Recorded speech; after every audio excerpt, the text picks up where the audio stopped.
जय हिंद फ्रेंड्स जैसे कि यूपीएससी ऑप्शनल के सेकंड पेपर में जो हमारे पाठ्यक्रम में एक दुनिया समानांतर,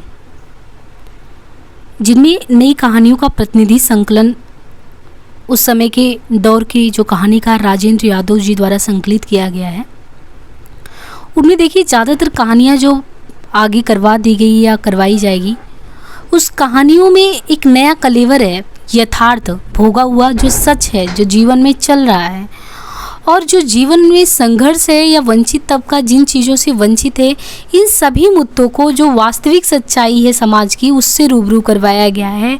और उसी कड़ी में आज आपके समक्ष प्रस्तुत है कहानी मेरा दुश्मन। अभी तक जितनी कहानियाँ आपने पढ़ी है उसको समझने में हो सकता है आपको बिल्कुल भी कठिनाई नहीं हो, लेकिन ये कहानी जो मेरा दुश्मन है, क्योंकि ये शैली ही कहने की बिल्कुल अलग है, जो कि कृष्ण बलदेव वैद्य द्वारा लिखित है। ये कहानी मेरा दुश्मन जो है एक तरीके से सूक्ष्म मनोवैज्ञानिक कथ्य के माध्यम से कहा गया है, जिसमें एक नायक है। आप इसको अपने खुद के जीवन में अपना कर अगर सोचेंगे तो कहानी को शायद बहुत अच्छे से समझ पाएंगे, अदरवाइज फिर पूरी कहानी में ये संभावना बनी रहेगी कि कहना क्या चाहता है, शुरू से अंत तक यही रहता है। इसलिए स्पष्टता ये बात को समझ ले कि इस कहानी में जैसे आप स्वयं अपने आप को समझिए कि आप अपने घर के हीरो हो सकते हैं, नायक हो सकते हैं, लेकिन एक आपकी छवि होती है। सपोज दैट ऐसे कर लीजिए कि एक कोई टीचर हो और उसका बच्चों के सामने जो छवि होगा वो बिल्कुल दूसरा होगा, और वो जब आपकी पर्सनल अपनी लाइफ को जीता होगा वो बिल्कुल अलग होगा। तो एक होगा जो वो वहाँ पे होगा, एक वो होगा जो अपने घर पे होगा। तो एक नायक का दो व्यक्तित्व। यहाँ भी बिल्कुल आप यही देखेंगे कि अत्यंत सूक्ष्म और मनोवैज्ञानिक कथ्य के माध्यम से कहानी का नायक अपने भीतर दो व्यक्तियों में बटा है। एक है मैं और एक है वह। मैं उसका वो रूप दिखाएगा हम सभी को, मैं उसका वो रूप हम सभी को दिखाएगा कि जो वर्तमान में एक पारिवारिक व सामाजिक जीवन वो जी रहा है। ये उसके मैं का रूप है। और वह उसके रूप का कौन सा दृश्य हमको दिखाएगा? मैं तो उसका खुद का जो पारिवारिक व सामाजिक जीवन जी रहा है, लेकिन वह जिसके पास वो सारी सफलताएं हैं जिन्हें समाज एक सफलता का आधार मानता है, वांछनीय मानता है, वह उसी के व्यक्तित्व का वो दूसरा पक्ष है। तो पहले में क्या हो गया कि वह उसका वो रूप है जो वर्तमान में वो पारिवारिक सामाजिक जीवन जी रहा है, जिसके पास वो सारी सफलताएं हैं जिन्हें समाज वांछनीय मानता है। लेकिन उसी व्यक्ति का दूसरा पहलू ये है कि इन बंधनों में वो घुटन महसूस कर रहा है, वो उनसे निकलना चाहता है। ये ऐसे ही होता है ना कि जब बिल्कुल हम स्वच्छंद जीवन जीते हैं और अचानक हम पे कोई बहुत बड़ा दायित्व आ जाता है, और फिर ये होता है कि हमारी स्वतंत्रता का वहाँ हनन हो जाता है, क्योंकि ये हमें समझा दिया जाता है कि आपको अब बिल्कुल ऐसी जीवन शैली जीनी है, आप स्वतंत्र नहीं हो सकते, क्योंकि आपकी स्वतंत्रता हो सकता है किसी को कदाचार से युक्त बना दे एक तरीके से, या किसी पे वो गलत प्रभाव डाले। ये बिल्कुल तब होता है कि जब कोई भी व्यक्ति जीवन में बचपना जीता हो और अचानक जब वो बड़ा होता है, तो लोग कहते नहीं कि बचपना आप नहीं है, अब बड़े हो गए तो बड़े की तरह बिहेव करो। बिल्कुल यहाँ पे मेरा दुश्मन कहानी में यही हुआ है। ये बिल्कुल सिगमंड फ्रॉइड की लैंग्वेज में अगर इस चीज़ को कहें तो मैं उसका ईगो है और वह उसका इड है। इड मतलब वो जो चाहता है कि इन सब चीज़ों से मुक्त हो जाए। तो मेरा दुश्मन के नायक का आत्मसंघर्ष बिल्कुल ऐसा ही है। और ये चीज़ें आप मुक्तिबोध का भी देखेंगे कि कैसे वो बौद्धिक जो जीवंत शैली है, जो बौद्धिकता है, तो वो उनके जीवन खुद में ही अंदर अंदर घुटते रहते हैं कि ज़्यादा बुद्धिमान होना भी उतना नहीं है, क्योंकि जब हम समाज को कुछ दे ना पाए। लेकिन वहाँ पे जो मुक्तिबोध की तरह ईगो और सुगो, वहाँ पे तो ईगो और सुपर ईगो की टकराहट है, यहाँ पे ईगो और ईड की टकराहट है। मुक्तिबोध पूर्णतः वो सामाजिक हो जाने की चाहत रखते हैं, लेकिन मेरा दुश्मन में आत्मसंघर्ष इस बात का है कि उस पर सामाजिक दबाव को, जो इतना ज़्यादा दबाव है, वो छिन्न भिन्न करके अपनी घोर व्यक्तिवादी जीवन को जीने की लालसा रखता है। यहाँ पे देखिए, जो नायक के बारे में तो बता ही दिया, और पूरा उसका जो पारिवारिक जीवन चलेगा, उनकी एक पत्नी होंगी माला, वर्चस्वशाली व्यक्तित्व की धनी है वो। यहाँ पे देखिए शुरू कैसे होता है कहानी, फिर आगे कुछ बताते हैं। यहाँ कि वह इस समय दूसरे कमरे में बेहोश पड़ा है। अब यहाँ पे समझते रहिएगा, मैं और वाह। मैं क्या है? जो पूरा सुख संपन्न समाज में एक प्रतिष्ठित मान मर्यादा के साथ जीने वाला व्यक्ति है। लेकिन वह जो वाकई में अपने कॉलेज के दिनों में रहा होगा, बिल्कुल मस्त स्वच्छंद जीवन में, कोई बाहरी दबाव नहीं, ना समाज का दबाव, बिल्कुल वह। तो यहाँ पे आप देख रहे हैं वह इस समय दूसरे कमरे में बेहोश पड़ा है। आज मैंने उसकी शराब में कोई चीज़ मिला दी थी कि खाली शराब वो शरबत की तरह गटगट पी जाता है और उस पर कोई खास असर नहीं होता। आंखों में लाल डोर से झूलने लगते, माथे की सीखने पसीने में भीग कर दमक उठती हैं, ओठों का जहर और उजागर हो जाता है और बस होशो हवास बदस्तूर कायम रहते हैं। हैरान हूँ कि यह तकरीब मुझे पहले कभी क्यों नहीं सूझी, मतलब ये तरकीब मुझे पहले क्यों कभी नहीं सूझी। शायद सूझी भी हो और मैंने कुछ सोचकर इसे दबा दिया हो। मैं हमेशा कुछ न कुछ सोचकर कई बातों को दबा जाता हूँ। आज भी मुझे अंदेशा तो था कि वो पहले ही घूंट में जायका पहचान कर मेरी चोरी पकड़ लेगा, लेकिन गिलास खत्म होते होते उसकी आंखें बुझने लगी थी और मेरा हौसला बढ़ गया था। जी में आया था कि उसी क्षण उसके गर्दन मरोड़ दूँ, लेकिन फिर नतीजों की कल्पना से दिल दहल कर रह गया। मैं समझता हूँ कि हर बुज़दिल आदमी की कल्पना बहुत तेज होती है, हमेशा उसे हर खतरे से बचा ले जाती है। और फिर भी हिम्मत बांध कर मैंने एक बार सीधे उसकी ओर देखा जरूर था। इतना भी क्या कम है कि साधारण हालत में मेरी निगाहें सहमी हुई सी उसके सामने इधर उधर फड़फड़ाती रहती हैं। साधारण हालत में मेरी स्थिति उसके सामने बहुत असाधारण रहती है। खैर, अब उसकी आंखें बंद हो चुकी थी और सर झूल रहा था। एक और लुढ़क कर गिर जाने से पहले उसकी बाहें दो लदी हुई ढीली टहनियों की सुस्ती उठान के साथ मेरी ओर उठाई थी। उसे इस तरह लाचार देखकर भ्रम हुआ था कि वह दम तोड़ रहा है, लेकिन मैं जानता हूँ कि वह मुझे किसी भी क्षण उछल कर खड़ा हो सकता है। होश संभालने पर वह कुछ सहेगा नहीं, कहेगा नहीं। उसकी ताकत उसकी खामोशी में है। बातें वह उस ज़माने में भी बहुत कम किया करता था। देखिए, बात वह उस ज़माने में भी बहुत कम किया करता था, लेकिन अब तो जैसे बिल्कुल वो गूंगा हो गया है। उसकी गूंगी और हेलना की कल्पना मात्र से मुझे दहशत हो रही है। कहा ना कि मैं एक बुज़दिल इंसान हूँ। वैसे मैं ना जाने कैसे समझ बैठा था कि इतने अरसे की अलहदगी के बाद अब मैं उसके आतंक से पूरी तरह आज़ाद हो चुका हूँ। इस खुशफहमी में मैं शायद उस रोज़ उसे मैं अपने साथ ले आया था।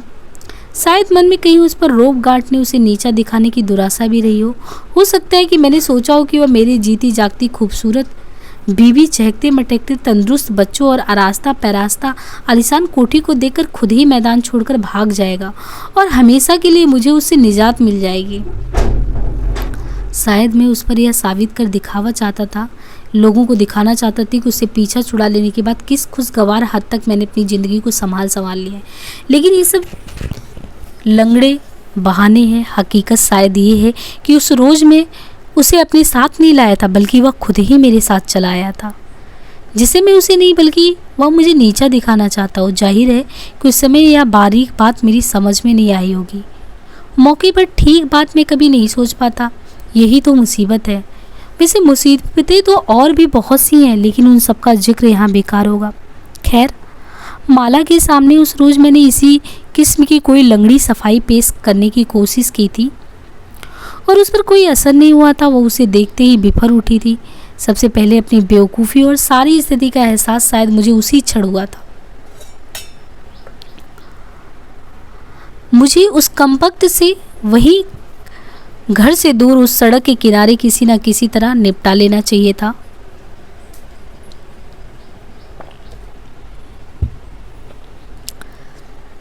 अगर अपनी उस सहमी हुई खामोशी को तोड़कर मैंने अपनी तमाम मजबूरियां उसके सामने रख दी होती, माला को एक खाका सा खींच दिया होता, साफ साफ उससे कह दिया होता, देखो गुरु, मुझ पर दया करो और मेरा पीछा छोड़ दो, शायद वही हम किसी समझौते पर पहुंच जाते। और नहीं तो वो मुझसे कुछ मोहलत तो दे ही देता। छूटते ही तो मोर्चों को एक साथ संभालने की दिक्कत तो पेश ना आती। मतलब दो मोर्चे, एक समाज में मान प्रतिष्ठा वाला मोर्चा, एक घर में जहाँ पे उसकी आज़ादी दबाव से दबे जा रही थी, तो उसको दो मोर्चे संभालने में दिक्कत तो नहीं होती। कुछ भी हो, मुझे अपने घर नहीं लाना चाहिए था। लेकिन अब सारी समझदारी बेकार थी। माला और वह एक दूसरे को यूँ घूर रहे थे। वाह मतलब समझ रहे हैं, जो दूसरी उसके जीवन का दूसरा पक्ष है। माला और वह एक दूसरे को घूर रहे थे जैसे दो पुराने और जानी दुश्मन हो। एक क्षण के लिए मैं ये सोचकर आश्वस्त हुआ था कि माला सारी स्थिति खुद संभाल लेगी और फिर दूसरे ही क्षण में माला की लानत मुलामत की कल्पना कर सहम गया था। बात को मजाक में घोल देने की कोशिश मैंने एक खास गिलगिली लहजे में, जो मेरे पास ऐसे नाजुक मौकों के लिए सुरक्षित रहता, कहा था, डार्लिंग जरा रास्ता तो छोड़ो कि हम बहुत लंबी सैर से लौटे, जरा बैठ जाएं तो जो सजा जी में आए दे देना। वह रास्ते से तो हट गई थी, लेकिन उसके तनाव में कोई कमी नहीं हुई थी और ना ही उसने मुझे बैठने दिया था। साथ ही उस मुर्दा ने मेरी तरफ यूँ देखा था जैसे कह रहा हो, तो तुम वाकई इस औरत के गुलाम बनकर रह गए हो। और खुद मैं उन दोनों की तरफ यूँ देख रहा था जैसे एक की नज़र बचाकर दूसरे से कोई साजिशी संबंध पैदा कर लेने की मेरी ख्वाहिश हो। फिर माला ने मौका पाते ही मुझे अलग ले जाकर डांटना डपटना ये सब शुरू किया। मैं पूछती हूँ कि यार तुम किस आवारा गर्द को पकड़कर साथ ले आए हो? ज़रूर कोई तुम्हारा पुराना दोस्त होगा, है ना? इतने बरस शादी के हो चले, लेकिन तुम अभी तक वैसे की वैसे ही रहे हो। मेरे बच्चे उसे देखकर क्या कहेंगे, पड़ोसी क्या सोचेंगे? ये समझिए कोई और नहीं है, उसके व्यक्तित्व का ये वह वाला पहलू है। और वह वाला पहलू मैंने पहले ही बताया कि वह पहलू बिल्कुल मस्त मौला रहना चाहता था और माला उसी को बोल रही है। मैं तो एक परिवार को, जैसे लोग होते हैं परिवार में जैसे रहना चाहिए उस तरीके से था। शिकायत मैं से नहीं थी, शिकायत वह से थी। और वो व्यक्ति जो विखंडित जीवन जी रहा था, वो अपना वह वाला जीवन जीना चाहता था। माला उसी को कह रही है। मैं हैरान था कि क्या बोलूँ। माला के सामने मैं बोलता कम हूँ, ज़्यादा समय तोलने में ही बात बीत जाता है और उसका मिजाज और बिगड़ जाता है। वैसे उसका गुस्सा वजह था, उसका गुस्सा हमेशा वजह होता है। हमारी कामयाबी शादी की बुनियाद भी इसी पर कायम है। उसकी हर बात हमेशा सही होती है और मैं अपनी हर गलती को चुपचाप फ़ौरन कबूल कर लेता हूँ। बीच बीच में महज मुझे कुछ खुश कर देने के ख्याल से वह किस्म की शिकायत ज़रूर कर दिया करती। तुम्हें न जाने हर मामूली सी मामूली बात पर मेरे खिलाफ डट जाने में क्या मज़ा आता है। मानती हूँ कि तुम मुझसे कहीं ज़्यादा समझदार हो, लेकिन कभी कभी मेरी बातें रखने के लिए ही सही वगैरह वगैरह। मुझे उसकी झूठे उलाहने बहुत पसंद है। गो मैं उनसे ज़्यादा खुश नहीं हो पाता, फिर भी वह समझती है कि इनसे मेरा भ्रम बना रहता है और मैं जानता हूँ कि बागडोर उसी के हाथ में रहती है और यह ठीक ही तो है। तो माला दाँत पीस कर कह रही थी, अब कुछ बोलोगे भी? मेरे बच्चे पार्क से लौटकर इस मनहूस आदमी की बैठक में बैठा देखेंगे तो क्या कहेंगे? मतलब वो अपने मस्त मौले आदमी में जो पी के उस तरीके से, तो उसी से शिकायत है उसकी कि ऐसे लोगों को देखेंगे तो बच्चों पर क्या असर होगा। उफ, इतना गंदा आदमी, सारा घर महक रहा है। बताओ ना, मैं अपने बच्चों से क्या कहूँगी? अब जाहिर है कि माला को कुछ भी नहीं बता सकता। सो मैं सर झुकाए खड़ा रहा और वह मुँह उठाए बहुत देर तक बरसती रही। वैसे यहाँ साफ कर दूं कि वे बच्चे माला अपने साथ नहीं लाई थी, वे मेरे भी उतने ही हैं जितने कि उसके हैं, लेकिन ऐसे मौक़ों पर वह हमेशा मेरे बच्चे कहकर संबोधित करती। यूँ उसका ऐसा करना जैसे अलग सा महसूस होता, जैसे कोई कीचड़ से लाल निकाल रहा हो। कभी कभी मुझे इस बात पर बहुत दुख भी होता था, लेकिन फिर ठंडे दिल से सोचने पर महसूस होता था कि शारीरिक सच्चाई कुछ भी हो, रूहानी तौर पर हमारे सभी बच्चे माला के ही हैं। उनके रंग ढंग में मेरा हिस्सा बहुत कम है और यह ठीक ही है, क्योंकि अगर वे मुझ पर जाते तो उन्हें भी मेरी तरह सीधा होने में न जाने कितनी देर लग जाता। मैं खुश हूँ कि उनका कानूनी और शायद जिस्मानी बापू उसके लिए पैसे कमाता हूँ। दिलो जान से उनकी माँ की सेवा में दिन रात जुटा रहता हूँ। खैर, कुछ देर यूं ही सर नीचा किए खड़े रहने के बाद आखिर मैंने निहायत अजीजाना आवाज़ में कहना शुरू किया था, अरे भाई, मैं तो उस कमबख्त को ठीक तरह से पहचानता भी नहीं। उससे दोस्ती का तो सवाल ही पैदा नहीं होता। अब अगर रास्ते में कोई आदमी मिल जाए तो न जाने मेरी फिक्र का अंत क्यों कर होता, शायद होता भी कि नहीं। लेकिन माला ने बीच में ही पांव पटक कर कह दिया, झूठ, सरासर झूठ। ये कहकर वह अंदर चली गई और मैं कुछ देर तक और वही सिर नीचे खड़ा, मतलब नीचे किए हुए खड़ा रहने के बाद वापस उस कमरे में लौट आया जहाँ बैठे वह बीड़ी पी रहा था और मुस्कुरा रहा था, जैसे सब जानता हो कि मैं किस मरहले से गुजर कर आ रहा हूँ। अब हुआ दरअसल यह था कि उस शाम माला से कुछ दूर अकेला घूम आने की इजाज़त मांगकर मैं यूं ही बिना मतलब घर से बाहर निकल गया था। आमतौर पर वह ऐसी इजाज़त आसानी से नहीं देती और ना ही मैं मांगने की हिम्मत कर पाता हूँ। बिना मतलब घूमना उसे बहुत बुरा लगता है। कहीं भी जाना हो, किसी से भी मिलना हो, कुछ भी करना या ना करना हो, मतलब का साफ और सही फैसला वो पहले से ही कर लेती है, ठीक ही करती है। मैं उसकी समझदारी की दाद देता हूँ। वैसे घर से दूर अकेला मैं किसी मतलब से भी नहीं आ पाता।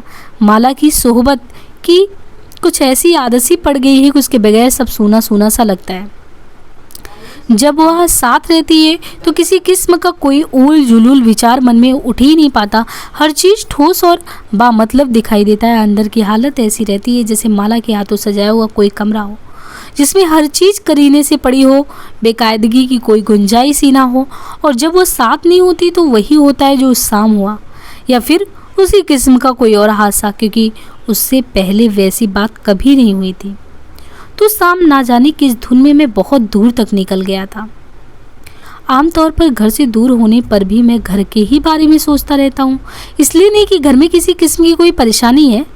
अब देखिए, ये बता रहा अपने व्यक्तित्व में, अपने जीवन में कि सफलता तो चूम रही है कदम मेरे, सब कुछ मेरा भरा पड़ा है, लेकिन मेरा जो जीवन था, जो पहले था, उससे वो विखंडित हो गया है, जिसमें मैं हिचकोले मार रहा हूँ, झूल रहा हूँ, मैं समझ नहीं पा रहा हूँ कहाँ हूँ। तो ये खुद बता रहा है कि मैं जो कि संपन्नशाली है,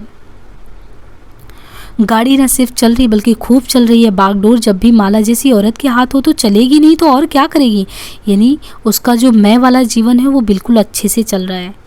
घर में कोई परेशानी नहीं, अच्छी तनख्वाह, अच्छी बीवी, अच्छे बच्चे, अच्छे 12 सुख दोस्त, उनकी बीवियाँ भी खूब हट्टी कट्टी, और अच्छे सरकारी मकान, अच्छा खुशनुमा लॉन, पास पड़ोस भी अच्छा, महंगाई के बावजूद दोनों वक्त का अच्छा खाना, अच्छा बिस्तर, अच्छी विस्तृत ज़िंदगी।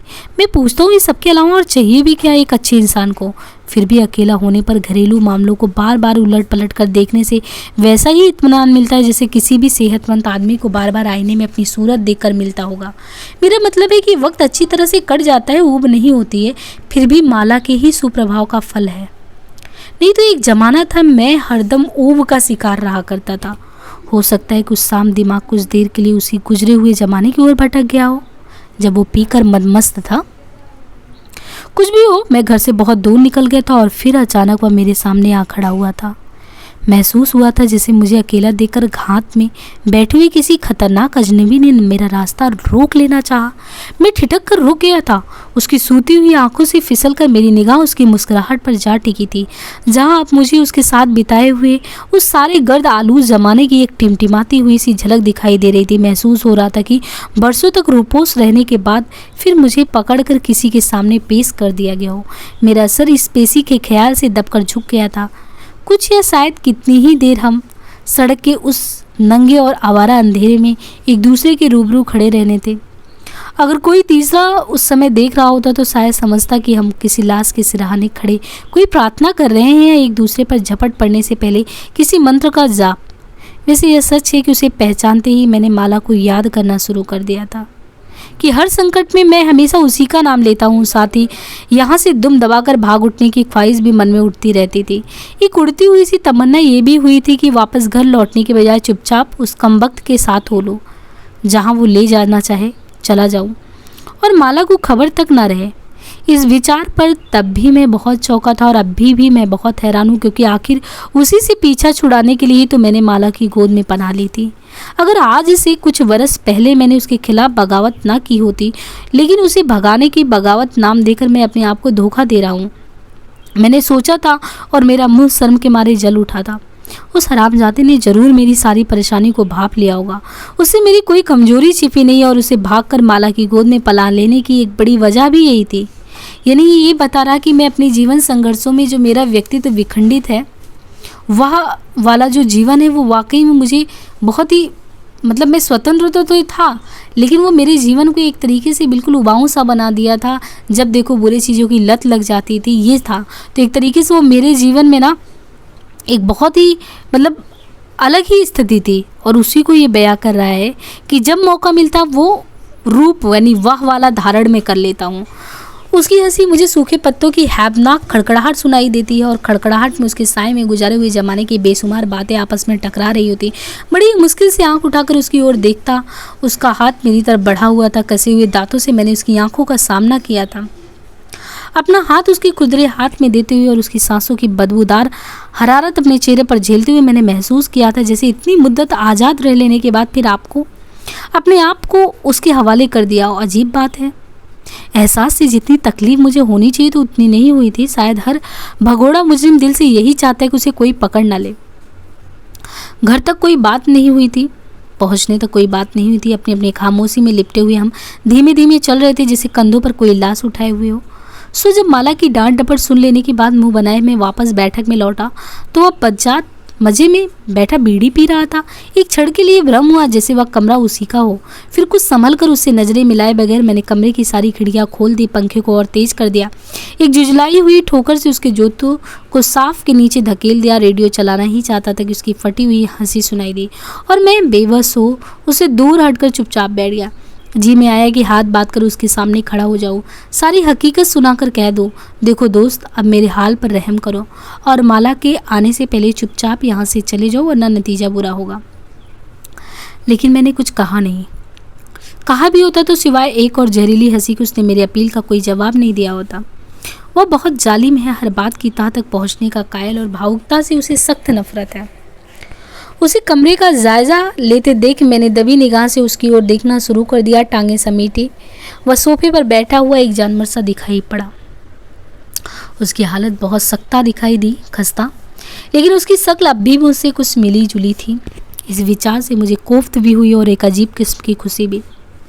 एक जमाना था जब वही एकमात्र मेरा आदर्श हुआ करता था, जब हम दोनों घंटों एक साथ घूमा करते थे, जब हमने बार बार कई नौकरियों से एक साथ इस्तीफे दिए थे, कुछ एक से साथ निकाले भी गए थे, जब हम अपने आप को उन तमाम लोगों से बेहतर और ऊंचा समझते थे जो पिटी पिटाई लकीरों पर चलते हुए अपनी सारी ज़िंदगी एक बदनुमा और रवायती घरौंदे की तामीर में बर्बाद कर देते थे, जिनके दिमाग हमेशा उस घरौंदे की चारदीवारी में कैद रहते थे, जिनके दिल सिर्फ अपने बच्चों की किलकारियों पर ही झूमते थे, जिनकी बेवकूफ़ बीवियाँ दिन रात तिगनी का नाच नचाती हो और जिन्हें अपनी सफ़ेद पोसी के अलावा और किसी का बात का कोई गम नहीं होता। कुछ देर में उस ज़माने की याद में डूबा रहा। महसूस हुआ जैसे वह फिर उसी दुनिया से एक पैगाम लाया हो, फिर मुझे उन्हीं रोमानी वीरानों में भटका देने की कोशिश करना चाहता हो, जिसे भाग कर मैंने अपने लिए एक फूलों की सेज सवाल ली और जहाँ मैं बहुत सुखी हूँ। वह मुस्कुरा रहा था जैसे उसने मेरे अंदर झांक लिया हो। उसे इस तरह आसानी से अपने ऊपर काबिज होते देख मैंने बात बदलने के लिए कहा, कितने रोज़ यहाँ ठहरोगे, कि मतलब कितने दिन मेरा ये वाह वाला रूप रहेगा। उसकी हंसी से एक बार फिर हमारे घर की सजी संवारी फिजा दहक गई और मुझे खतरा हुआ कि माला उसी दम, मतलब वो वाला जब रूप है उतने में वो जो पत्नी है वो ना आ जाए उतने में, तो मुझे वो खतरा से महसूस हुआ कि ये वाला रूप जो है वो कब तक जाएगा। लेकिन ये खतरा इस बात का गवाह है कि इतने बरसों की दास्ता के बावजूद मैं अभी तक माला को पहचान नहीं पाया। थोड़ी ही देर में वह एक बहुत खूबसूरत साड़ी पहने मुस्कुराती इतलाती हुई हमारे सामने आ खड़ी हुई, हाथ जोड़कर बड़ी दिलफरेब अंदाज में नमस्कार करती हुई बोली, आप बहुत थके हुए दिखाई देते, मैंने गर्म पानी रखवा दिया, आप वॉश कर ले तथा कुछ पीकर ताज़ा दम हो जाए, खाना तो हम लोग देर से ही खाएंगे। मैं बहुत खुश हुआ। अब मामला माला ने अपने हाथों में ले लिया था और मैं यूं ही परेशान हो रहा था। मन हुआ कि उठकर माला को चूम ले। मैंने कनखियों से उसे आरामजादी की तरफ देखा, मतलब वो अपने दूसरे वाले रूप को देखा। वो वाकई सहमा हुआ सा दिखाई दिया। मैंने सोचा अब अगर वह खुद ब खुद ही ना भाग उठा तो मैं समझूंगा कि माला की सारी समझ, सीख और रूप रंग बेकार है। मतलब ये कहना चाहता है कि अगर वो जो मेरी जो दूसरी वाली हालत हो जाती है वह रूप का, वो माला जैसे लोगों को देखकर अगर अपने पारिवारिक जीवन में अच्छे से लौट ना आए फिर मैं अपने को बेकार ही समझूंगा। तो मतलब वो अपने दोनों प्रतिबिंब जैसे नहीं होता कि अपना दूसरा रूप और अगला रूप उससे हमेशा बातचीत करता हो, बिल्कुल इसकी स्थिति मेरा दुश्मन में वही है कि वो मेरा दुश्मन है, वह रूप जो है उसका दुश्मन है। अब बता साली, अब बात समझ में आई। मैंने आंखें बंद कर ली और उसे माला के इर्द गिर्द नचाते हुए, उस पर फिदा होते हुए उसके साथ लेटे हुए देखा। एक अजीब राहत का एहसास हुआ। आंखें खुली तो वह गुसल खाने में जा चुका था और माला झुकी हुई सोफे को ठीक कर रही थी। मैंने उसकी आंखों में आंखें डालकर मुस्कुराने की कोशिश की, लेकिन फिर उसकी तनी हुई सूरत से घबराकर नजरें झुका ली। जाहिर था कि उसने अभी मुझे माफ़ नहीं किया था। नहाकर वह बाहर निकला तो उसने मेरे कपड़े पहने हुए थे। इस बीच माला ने बियर निकाल दी थी और उसका गिलास भरते हुए पूछ रही थी, आप खाने में मिर्च कम लेते हैं या ज़्यादा। मैंने बहुत मुश्किल से हंसी पर काबू किया। उस साले को तो खाना ही कम मिलता होता, मैं सोच रहा था। मतलब जब मेरी वो वाली स्थिति थी तो उसको कब खाना मिलता था वो। कुछ देर हम बैठे पीते रहे। माला उनसे घुल मिलकर बातें करती रही। उसको लग रहा है कि वह जो है ना वो उसकी पत्नी के साथ जी रहा है और मैं जो पारिवारिक जीवन जी रहा हूँ बस उन दोनों को देख रहा है। ये चीज़ें फिल्मों में दिखी होगी, एक व्यक्ति का दो रूप कैसे वो जीवन जीता है, कुछ ऐसे में ही। बियर ठंडी तो है ना, आप अपना सामान कहाँ छोड़ आए हैं। और वो बंगले झाँकता रहा। हमारे बच्चों ने आकर अपने अंकल को ग्रीट किया, बारी बारी उसके घुटनों पर बैठकर अपना नाम वगैरह बताया, एक दो गाने और फिर गुड नाइट कहकर अपने कमरे में चले गए। माला की मीठी बातों से यूँ लग रहा था जैसे हमारे अपने ही हल्के का कोई बेतकल्लुफ़ दोस्त कुछ दिनों के लिए हमारे पास आ ठहरा। उसकी बड़ी सी गाड़ी हमारे दरवाजे के सामने खड़ी। मैं बहुत खुश था और जब माला खाना लगवाने के लिए बाहर गई तो उस शाम पहली बार मैंने बेधड़क उस कमीने की तरफ देखा। वो 3-4 ग्लास बियर पी चुका था और उसके चेहरे की जर्दी कुछ कम हो चुकी थी, लेकिन उसकी मुस्कुराहट में माला के बाहर जाते ही फिर वही जहर और चैलेंज आ गया था। और मुझे महसूस हुआ जैसे वो कह रहा हो, बीवी तुम्हारे मुझे पसंद है, लेकिन बेटे उसे खबरदार कर दो, मैं इतना पिलपिला नहीं जितनी वो समझती है। एक क्षण के लिए मेरा जोश ढीला पड़ गया। लगा जैसे बात इतनी आसानी से सुलझने वाली नहीं। याद आया कि खूबसूरत और शौक औरतें उस ज़माने में भी उसे बहुत पसंद थी, मतलब वो जो उसका ज़माना था बैचलर का। लेकिन उनका जादू ज़्यादा देर तक नहीं चलता था उन पे। फिर भी मैंने सोचा बात अब मेरे हाथ से निकल गई और सिवाय इंतज़ार के और मेरे हाथ में है ही क्या। खाना उस रोज़ बहुत उम्दा बना था और खाने के बाद माला खुद उसके कमरे तक छोड़ने गई थी। लेकिन उस रात मेरे साथ माला ने कोई बात नहीं की, मैंने कोई मजाक नहीं किया। कहा नहा धोकर वह काफ़ी अच्छा लग रहा था। क्यों? बहुत छेड़छाड़ की, कई कोशिश की कि सुलहनामा हो जाए, लेकिन उसने मुझे अपने पास फटकने नहीं दिया। नींद उस रात मुझे नहीं आई। फिर भी अंदर से मुझे इत्मीनान था कि किसी न किसी तरह माला दूसरे रोज़ उसे भगा सकने में ज़रूर कामयाब हो जाएगी, मतलब वो वाले रूप को भगा सकने में। लेकिन मेरा अंदाज़ा गलत निकला। माना कि माला बहुत चालाक है, बहुत समझदार है, बहुत मनमोहनी है, लेकिन उस हरामजादी की ढिठाई का भी कोई मुकाबला नहीं है। 3 दिन तक माला उसकी खातिर तबाजा करती रही। मेरे कपड़ों में वह बिल्कुल मेरे जैसा हो गया। अब नज़र यूँ आता था जैसे माला के 2 पति हों, मतलब एक शराबी गजेड़ी, एक पारिवारिक जीवन जीने वाला पति। पीछे उन दोनों में ना जाने क्या बातें होती थी, लेकिन जब कभी उसे मौका मिलता वह मुझे अंदर ले जाकर डांटने लगती। अब यह मुर्दार यहाँ से निकलेगा भी कि नहीं? जब तक यह घर में हम किसी को ना तो बुला सकते ना किसी के यहाँ जा सकते। मेरे बच्चे कहते हैं कि इसे बात करने तक की तमीज़ नहीं, आखिर ये चाहता क्या है? मैं उसे क्या बताता कि वो क्या चाहता है। कभी कहता है थोड़ा सब्र और करो, अब जाने की सोच रहा होगा। कभी कहता है क्या बताऊँ, मैं तो खुद शर्मिंदा हूँ। कभी कहता है तुमने खुद ही तो सर पर चढ़ा लिया, अगर तुम्हारा बर्ताव रूखा होता तो। माला ने अपना बर्ताव तो नहीं बदला, लेकिन चौथे रोज़ अपने बच्चों सहित घर छोड़कर वो अपने भाई के यहाँ चली गई। मैंने बहुत देर रोका, लेकिन वो मानी नहीं। उस रोज़ वह कमबख्त बहुत हंसा था, ज़ोर ज़ोर से बार बार हंसा। आज माला को गए 5 रोज़ हो गए, मैंने दफ्तर जाना छोड़ दिया है। ये अपने बारे में बता रहा है कि उसके दुश्मन ने उसको कैसे जकड़ लिया है। वह फिर अपने असली रंग में आ गया है। मेरे कपड़े उतार कर उसने फिर अपना वह मैला सा कुर्ता पैजामा पहन लिया। कहता कुछ नहीं, लेकिन मैं जानता हूँ क्या चाहता है। वह मौका फिर हाथ नहीं आएगा, वह चली गई है। बेहतर यही है कि उसके लौटने से पहले तुम भी यहाँ से भाग चलो। उसकी चिंता मत करो, वो अपना इंतज़ाम खुद कर लेगी। और आज आखिर मैं उसे थोड़ी देर के लिए बेहोश कर देने में कामयाब हो गया हूँ।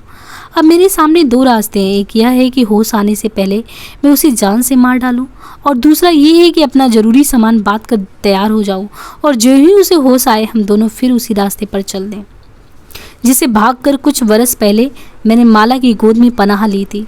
अगर माला इस समय यहाँ होती तो कोई तीसरा रास्ता भी निकाल लेती, लेकिन वह नहीं है और मैं नहीं जानता कि मैं क्या करूँ।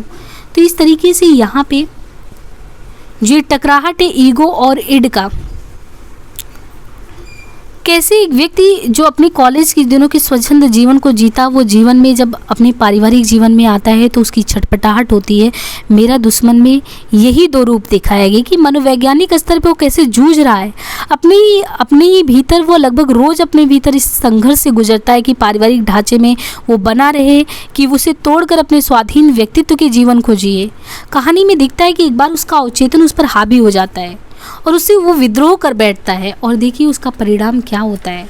लेकिन फिर वो उससे निकलना चाहता है। माला विद्रोह करके चली जाती है। फिर वो अपनी वापस ज़िंदगी में कि मैं की ज़िंदगी वापस कैसे आ जाए। तो पूरी कहानी गुत्थम गुत्थ मनोविश्लेषणात्मक शैली में हमारे सामने है कि एक ही व्यक्ति को 2 विखंडित व्यक्तित्व के रूप में कैसे देखने को, कैसे जीवन जीने का एक वो आदी हो जाता है। तो ये ऐसा भी होता है, मतलब मैक्सिमम आप देखिए जब आप व्यक्तिगत जीवन जीते हैं और जिस दिन से आप सामाजिक जीवन जीते हैं तो बहुत अंतर आ जाता है। फिर आप कभी लोग ना, सभी लोग व्यक्तिगत जीवन और सामाजिक जीवन को अंतर नहीं कर पाते हैं, तो उनके साथ बहुत बड़ी चुनौती होती है कि वो आखिर अपना पर्सनल लाइफ कैसे जिए। प्रोफेशनल वो जीते हैं, पर्सनल नहीं जी पाते हैं, पूरी तरह वो प्रोफेशनल ही हो जाते, तो एक गुत्थम गुत्थी जीवन में चलता रहता है। ये कहानी बिल्कुल वही नई जीवन की, नई जो समाज में जो चुनौतियाँ हैं उस कहानी को पेश करती है। आज के लिए इतना ही, धन्यवाद। और ज़्यादा से ज़्यादा लोगों तक इन वीडियोज़ को पहुँचाइए, और आपको जितनी भी मदद मिले इसको कमेंट बॉक्स में ज़रूर लिखिए, मुझे अच्छा लगेगा, क्योंकि आपकी प्रतिक्रिया कहीं ना कहीं मुझे मेरी हौसला अफजाई का काम करेगा। धन्यवाद।